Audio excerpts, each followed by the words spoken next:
arriving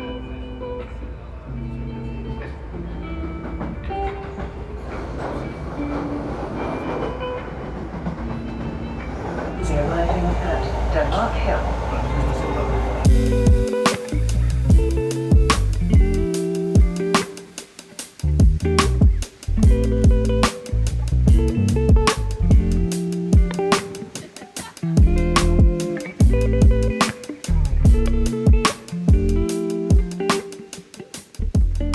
Today, we're focusing a little bit on the London Skyline, and we're viewing it from a slightly different perspective. We are south of the river at the moment in Peckham, starting off just having a bit of a drink at a new bar that's opened up.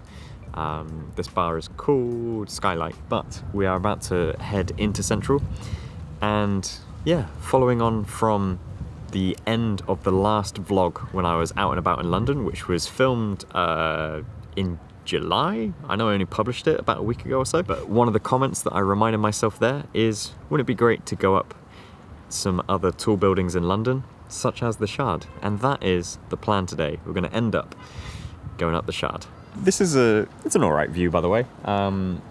It's definitely a view of London that I've not seen before. We're currently on, I think it's the 4th floor, very, very much like south of the river. But you can see like a complete panoramic view across all of central London.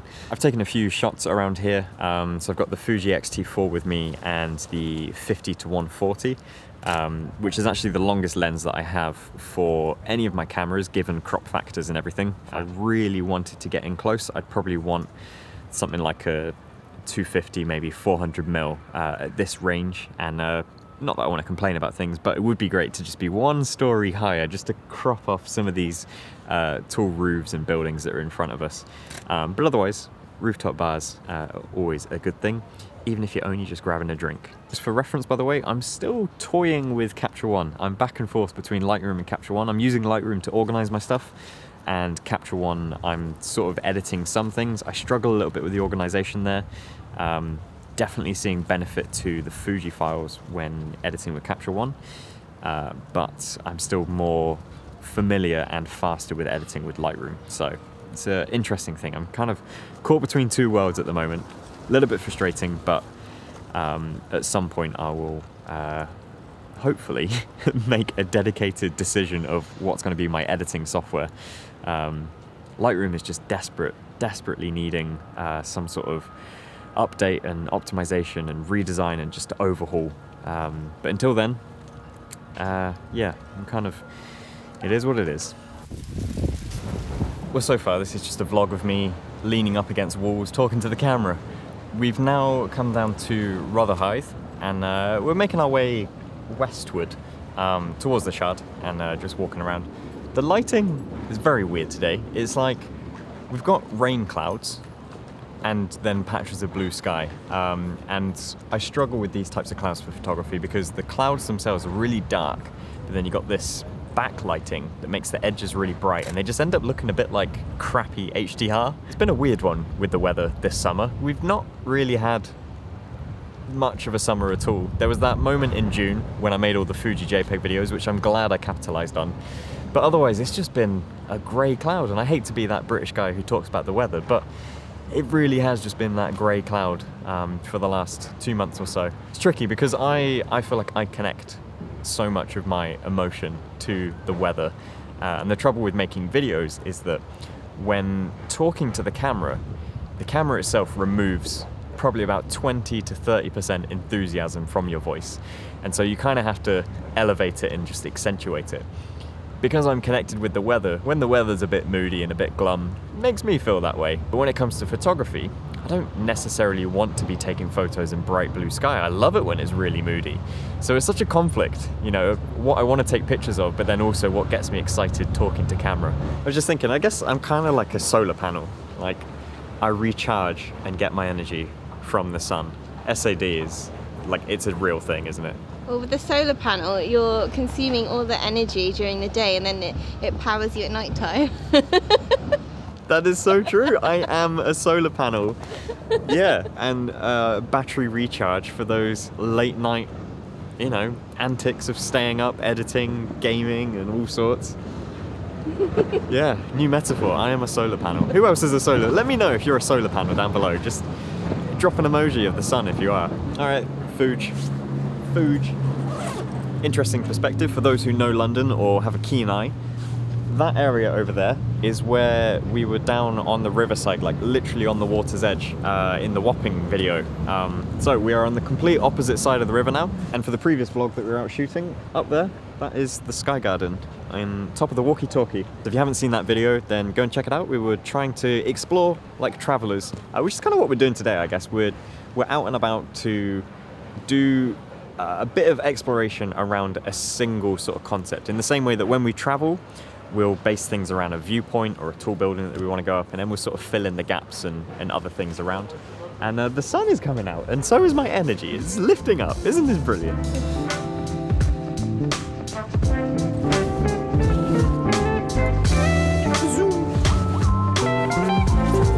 Are you a solar panel? I am a solar panel. We're both night owls.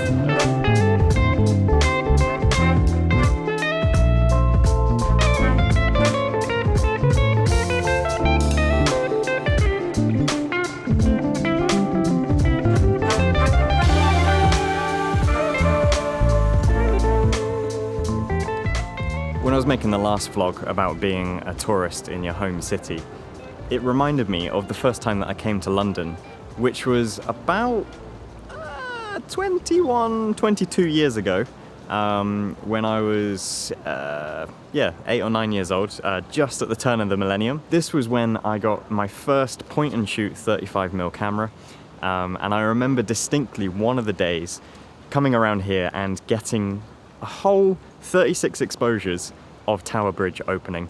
I just loved the bridge, just taking loads of photos around the area. But I distinctly remember saying to my dad afterwards, I think I want to be a photographer when I grow up. And look where we are now. I've since found some of those photos and was looking over them recently, and I was amazed at how much the skyline has changed. So over in Canary Wharf, that was kind of the only area that really had some sort of like skyscrapers. And I was amazed that it's actually changed significantly even for there. So 20 years ago, there was like 3 tall buildings, including one Canada Square. There's more now, it's grown up so much more. But of course, also the square mile, the whole area around Liverpool Street Station. Then it was, well, I guess really for that area, St. Paul's was the only sort of, I mean, for centuries, St. Paul's was the tallest building in London. And the whole area has just grown up, and that cluster has really developed into something very different to what it was 20 years ago. And of course, south of the river, the Shard, now the tallest building in London, and at one point was the tallest in Europe. I'm not sure if it's still the case. Quick little Google, answer here. Interesting. So yeah, with those old photos that I found, a lot of them actually have the negatives. And I'm thinking about getting a negative scanner and scanning them in and just trying to play around with some old photos and seeing how they look with some new editing styles. Because of course they were just point and shoot. They would have been developed by whoever the technician was at Boots that day. Ideas.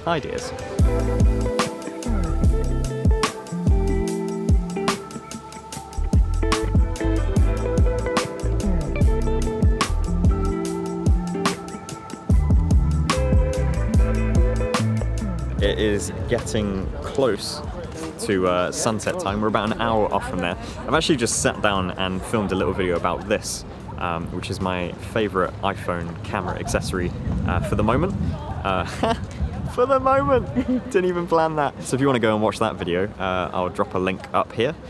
Up there. So at the end of the last vlog, when we decided that we would go at the Shard in a future episode, which is this one, I went home and I looked up the ticket prices and realised that going up the Shard is actually kind of expensive. Like, of course, it is a touristy thing and we're doing touristy things in our home city, but I discovered an option with the ticket, and I feel like I'm potentially the minority audience where I actually get good benefit from that.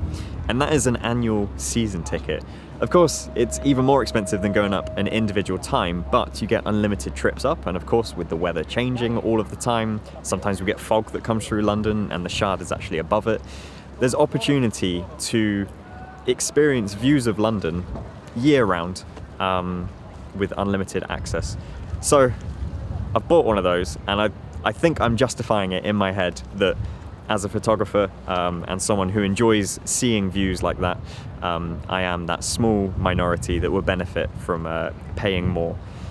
But otherwise, yeah, it's like 30 quid, isn't it? To go up, and maybe 50 quid for like some extra package of a glass of champagne, which I think you I don't need to need. go up 3 times and then you get your money back.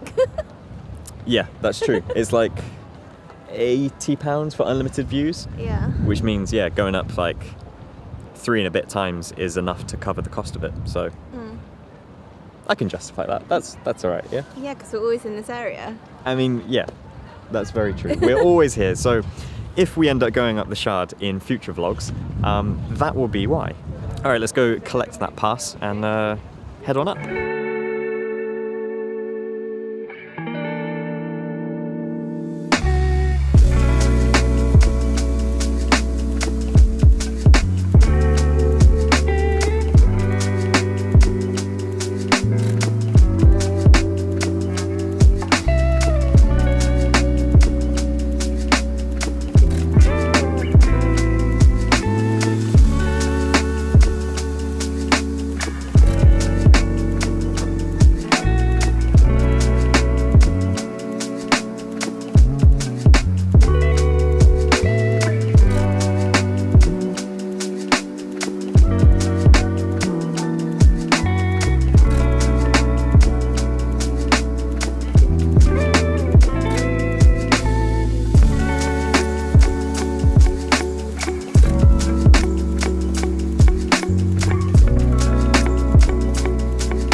Ooh, ISO 8000. Might be a little bit grainy and noisy or whatever. So that was the view at the top of the Shard.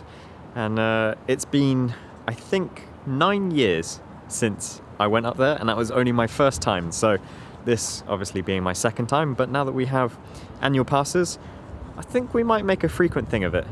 And you know what? Getting the annual pass actually made me feel so much more comfortable up there, you know, viewing and taking in everything, because not having the stress of thinking like, oh, I've paid all this money to see things and there's a lot of people and all, you know, everything happening, knowing that I can just come up other times and that I will come up other times just made it so much more pleasant. Because of course, you know, as I've said many times before on the channel, good views create queues. It's touristy for a reason, because it's good. It's a good view. I always love going up just before sunset so that you can catch a little bit of daytime with soft lighting through to the sunset and then into nighttime. But it's blue hour, I think, that I enjoy the most on skyline views and other things. And to follow on from the previous vlog, which is all about doing, you know, an experience in your home city like you would when you're traveling, this is absolutely the type of thing that we would do if we were traveling somewhere. We would find tall building, vantage point, whatever, go up, have a look, and capture some images. So I highly encourage it for yourself, especially if you're still unable to travel and go to places. One thing that is different though, and is probably worth mentioning, is since that last vlog, both Ellie and myself have now been fully double jabbed, double vaccinated. So things do feel like we're on a different pathway. And yeah, it's positivity's coming, and hopefully hopefully travel can return. Following on from the Shard, we then went to Padella. Oh look, I'm taller than you for once. And Padella was pretty spectacular. It's very rare, if not nigh on impossible, to just walk in and get a seat. But we managed to do that. Quite literally walked past and said, hey, have you got a seat available? And they're like, yeah, we do. Food came out so quick and it was so delicious. So likewise, if you are coming to the Shard, I say go an hour before they close and you can just walk straight in. Otherwise good it's to know. an hour and a half to queue, or you have to get the app. Yeah, it's one of those places that's just always incredibly rammed, Yeah. and you've been trying to take me there for years. Mm-hmm. We finally did it. Did it. Now we're going to waddle home. Yeah. All right, so I hope you've enjoyed this video, and I hope you enjoyed this idea of doing some travel vibes in your home city. We may continue that on with some other rooftops around London and see ourselves into the autumn. All right, so thanks for watching everyone, and we'll catch you in another vlog real soon. See you later, bye bye.